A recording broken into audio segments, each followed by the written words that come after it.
আসসালামু আলাইকুম। ওয়ালাইকুম আসসালাম। তাসকির, তুমি কেমন আছো? আলহামদুলিল্লাহ স্যার, আলহামদুলিল্লাহ ভালো আছি এখন। বসো বসো। তাসকির, তুমি কতদিন পরে আসলা? স্যার 3 মাস পর। 3 মাস পর। তাহলে তো তুমি মোটামুটি রেগুলার ফলো আপে থাকো। জি স্যার। আচ্ছা, তো রেগুলার ফলো আপে থাকার কারণে তোমাকে তো আপাতত দেখছি আমি, তুমি ভালো আছো। জি স্যার। তোমার সর্বশেষ রিপোর্টগুলো কি তোমার কাছে আছে কিছু? জি স্যার। ওকে, তো তাহলে যদি রিপোর্ট থাকে আমি রিপোর্টগুলো দেখি, আর এখন নতুন কোনো কিছু যদি করা লাগে। আমাদের ফলো আপে সবসময় যেহেতু ব্লাডের যে কোনো রোগের ফলো আপ করার জন্য শুধুমাত্র আমরা বেশিরভাগ ক্ষেত্রে আমরা আমাদের যে একটা গোল্ড স্ট্যান্ডার্ড টেস্ট আছে, সবসময় তোমাদের সাথে আলাপ করি আমি, যে একটা সিবিসি বা কমপ্লিট ব্লাড কাউন্ট। সেই কমপ্লিট ব্লাড কাউন্টে আমরা মোটামুটি অনেক কিছু আমরা বুঝতে পারি যে এখানে কোনো সমস্যা আছে কিনা, অথবা সমস্যা নাই, সব কিছু আমরা বুঝতে পারি আর কি। তো আমি সেগুলো দেখার পরে তারপরে তোমাকে তোমার সব বৃত্তান্ত জানাবো। বাদ বাকি তুমি সবসময় ভালো থাকো। আমি আশা করি যে তুমি অনেক দিন থেকে ভালো আছো এবং আরও সামনের দিনগুলোতে ভালো থাকো, এটাই আমরা আশা করি। CBC test.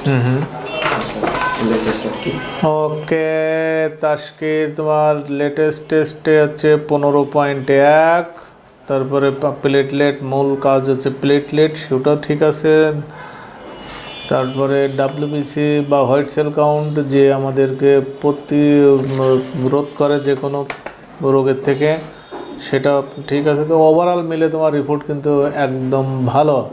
এবং সর্বশেষ রিপোর্টে তুমি এই আজকে হচ্ছে মার্চ মাসের 1 তারিখ, তোমার ফেব্রুয়ারি মাসের লাস্ট অফ ফেব্রুয়ারি, অসম্ভব সুন্দর রিপোর্ট তোমার। তো আমরা আশা করি যে তুমি সবসময় মানে একটা রোগের ব্যাপারে কি, যে ধরনের রোগই হোক, সেটা বড় ছোট যে নামেই ডাকি আর কি, তো সব মিলে একটা রোগের ভালো থাকার একটা মূল মন্ত্র হচ্ছে যে তোমাকে প্রথম দ্রুত শনাক্ত করে ফেলতে হবে আর কি। তো সেই শনাক্তটা তোমরা হয়তো আজ থেকে আরও 3 বছর অথবা 5 বছর আগে, কতদিন আগে আসছিলে তুমি? আমি সেপ্টেম্বরের 2021 সালের সেপ্টেম্বরে ফার্স্ট আপনার কাছে আসি স্যার। এবং তখন কন্ডিশন আমার খুবই খারাপ ছিল স্যার। আমার ব্লিডিং হচ্ছিল স্যার। তারপরে স্যার আমার নাক দিয়ে রক্ত পড়তেছিল স্যার। তখন আসলে স্যার আপনার ফেসবুক প্রোফাইল দেখে স্যার আপনার কাছে আসা, এবং তখন থেকে স্যার আপনার কাছ থেকে ট্রিটমেন্ট শুরু করি স্যার। স্যার আপনার কাছ থেকেই তো স্যার 5 সার্কেল কেমোথেরাপি শেষ করছি। Very good, very good. এখন হচ্ছে স্যার আমার তখন প্রায় লেস দ্যান 30 থেকে 40% ক্যান্সার সেল পজিটিভ আসছে স্যার। সো আপনি যেভাবে ট্রিটমেন্ট দিয়েছেন স্যার, কেমোথেরাপি নিছি, 5 সার্কেল কেমোথেরাপি শেষ করছি। এখন তো স্যার আলহামদুলিল্লাহ নেগেটিভ আছে এমআরডি স্যার। সো সব কিছুই তো স্যার আপনার জন্যই সম্ভব হয়েছে, উপর আল্লাহর ইচ্ছা ছিল আর আপনার ছিল আর কি। সো এখন আলহামদুলিল্লাহ স্যার অনেক ভালো আছি। সো আমি প্রতিটা পেশেন্টের উদ্দেশ্যে একটা কথা বলবো যে শেষ অবধি চেষ্টা করতে হবে। আর প্রথমত হচ্ছে ডক্টর সুজ আর কি, ট্রিটমেন্ট শুরুর প্রধান অপশন এটা হচ্ছে ডক্টর সুজ স্যার। সো তখন আপনাকে চুজ করছি আমরা। আর যশোরে বাসা স্যার আমার। এখন স্যার ভালো আছি আপনার দোয়ায় স্যার। স্যার আমি হচ্ছে ইন্ডিয়াতেও গেছিলাম স্যার। সো সেখানে আমি স্যার হচ্ছে জাস্ট ফলো আপের জন্য গেছিলাম, মানে টেস্ট গুলো করার জন্য স্যার। সো মুম্বাইতে টাটা মেমোরিয়ালে গেলাম স্যার। সেখান থেকে দূরে গেলাম হচ্ছে ট্রান্সমিটার করার জন্য আর কি, বোন মেরু ট্রান্সমিটার করার জন্য আর কি। সো তারা আমার রিপোর্ট, ট্রিটমেন্ট সব কিছু দেখে, আপনার প্রোফাইল মানে আপনার যাবতীয় পেপারস দেখে খুব সুন্দর এবং ভালো বলছে, এবং যে আপনার ট্রিটমেন্ট পাইছি এটাই ট্রিটমেন্ট আসলে এটা বলছে। বোন মেরু ট্রান্সমিটারের কথা বলে নাই তারা। সো এখন হচ্ছে যে অবস্থায় আছি স্যার আলহামদুলিল্লাহ। তারা সবসময় বলছে যে ট্রিটমেন্ট খুব ভালো হয়েছে, এবং যেখানে প্রথমে আইসি আমরা এই জায়গায় প্রথমে আসা উচিত, এরকম বলছে আর কি। আলহামদুলিল্লাহ স্যার এখন ভালো আছি অনেক। আপনার স্নেহের তাসকির আর কি স্যার, আপনার দোয়াই স্যার সুস্থ থাকতে পারে যেন বাকি জীবন, এটাই কাম্য স্যার। ওকে জি স্যার।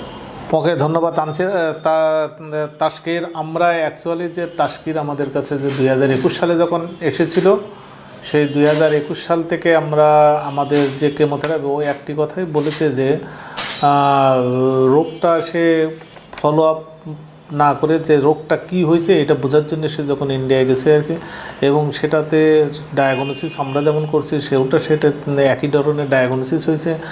এবং পরবর্তীতে থেরাপির পরে আর কি, যে একটা বললো না যে আমরা থেরাপির পরে আগে আমার 50% ব্লাড ছিল বা 40% ছিল, এটা হচ্ছে রোগ আর কি। আর পরবর্তীতে আমরা কেমোথেরাপি যে 5 সাইকেল দিলাম আর কি, 5 সাইকেলের পরে এখানে একটা কথা বলে রাখি আগে যে এই যে 5 সাইকেল আমরা কিন্তু বাংলাদেশে কোনো প্রোটোকল আজ পর্যন্ত ডেভেলপ করি নাই আর কি, যে আমরা আমাদের কোন ক্যান্সারের বা কোন রোগের কি ধরনের ওষুধ দেওয়া হবে এই প্রোটোকল আমরা সবই ওয়েস্টার্ন প্রোটোকল, বিশেষ করে এসব ইউরোপ আমেরিকার প্রোটোকল ইউজ করা হয়।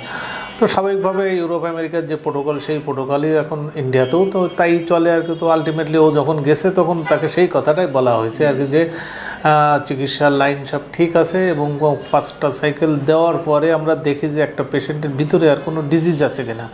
তো বিভিন্ন ডিজিজের বিভিন্ন ধরনের টেস্ট করা হয়, যেমন হচ্ছে আমরা যদি লিম্ফোমা মনে করি তখন সেখানে আমরা পেট স্ক্যান করে দেখি যে ভিতরে তার স্কোর কী পরিমাণ আছে, যে স্কোরকে আমরা ডুবিল স্কোর বলি আর কি। কিন্তু ওর ক্ষেত্রটা ছিল আছে অ্যাকুট লিম্ফোব্লাস্টিক লিউকোমিয়া। সেই লিউকোমিয়াতে আমরা বেশিরভাগ ক্ষেত্রে এটা ফলো আপ করার জন্য, বিশেষ করে লিউকোমিয়া ফলো আপের জন্য আমরা এমআরডি করি আর কি, MRT minimal residual disease.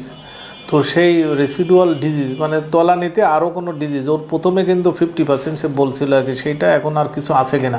Chemotherapy দেওয়ার পরে দেখা গেছে যে সেটাতে সে নেগেটিভ বললোই আর কি, ওর মুখ দিয়ে আমরা শুনলাম যে নেগেটিভ।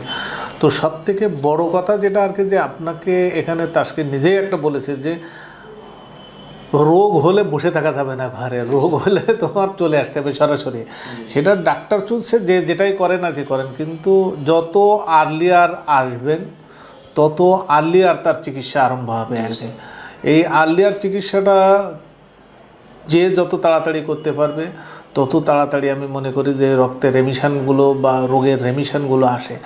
আর সর্বোপরি যেটা যে ওর তো কেমোথেরাপি আমরা 5 সাইকেল মানে 5 মাস, তারপরে তো সে আজকে 2025 সাল, এর মধ্যে একটা ঘটনা ও আরও কিন্তু বলছে, কিন্তু ওদের নিয়মিত ফলো আপে থাকা লাগে। নিয়মিত ফলো আপে থাকলে, নিয়মিত বলতে যে একদম প্রতি সময় যে ডাক্তারের পিছিয়ে ধাগা তুলে নিতে হবে এরকম, ও আসে মনে হয় আমার মনে কত মাস পরে পরে আসে, 3 মাস পরে পরে আসে আর কি। তো 3 মাস পরে পরে যে ফলো আপ, এই ফলো আপটা দেওয়ার ফলে আমরা খুব বেশি না, আমি সবসময় একটা টেস্ট নিয়ে যেটা বলি যে আমাদের সিবিসি টেস্ট, এই সিবিসি টেস্ট করি, এগুলো করে এর সাথে তো আরও অন্য কিছু লাগে না তা না, কিন্তু ইনিশিয়াল যে কাজগুলো সেটা একটা সিবিসিতে আমরা সব কিছু বুঝতে পারি। রক্তের যে 3টা কম্পোনেন্ট, সেই 3টা কম্পোনেন্ট আমরা আরবিসি, ডাব্লিউবিসি, প্লেটলেটসগুলো দেখে আমরা একটা অ্যাসেস করার চেষ্টা করি। আর সাথে সাথে অন্য কোনো তার কমপ্লেইন আছে কিনা সেটাও শুনি আর কি। তো সব মিলে ওভারঅল আজকে দিন পর্যন্ত আল্লাহ তাকে ভালো রাখছে। আমি মনে করি যে আমাদের তাসকিন আমাদের সামনে আরও অনেক যুগ যুগ ধরে সে আমাদের সামনে থাকুক, সে সবসময় ভালো থাকুক।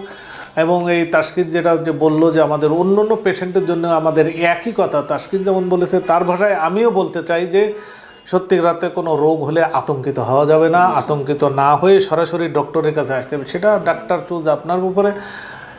এবং সেই সাথে সাথে তার চিকিৎসা করে ডক্টর যেটা যে ফলো আপ, রোগের কিন্তু সবথেকে বড় একটা কাজ যে রোগীর চিকিৎসা শেষ হয়ে গেলে একটা ফলো আপ থাকতে, সেই ফলো আপটা আপনারা থাকবেন। এই যে আমরা যে আমি যে বললাম আপনাদের ফলো আপ, আর্লিয়ার চিকিৎসা, এই দুটোই যদি আপনার মেনে চলেন আল্লাহর অশেষ রহমতে আপনারা সবাই ভালো থাকবেন এবং সুস্থ থাকবেন, এই আশাবাদ ব্যক্ত করে আমি তাসকিনের সামনে উজ্জ্বল ভবিষ্যৎ কামনা করে আজকের মতো আমরা শেষ করছি। সবাই ভালো থাকুন, সবাই সুস্থ থাকুন।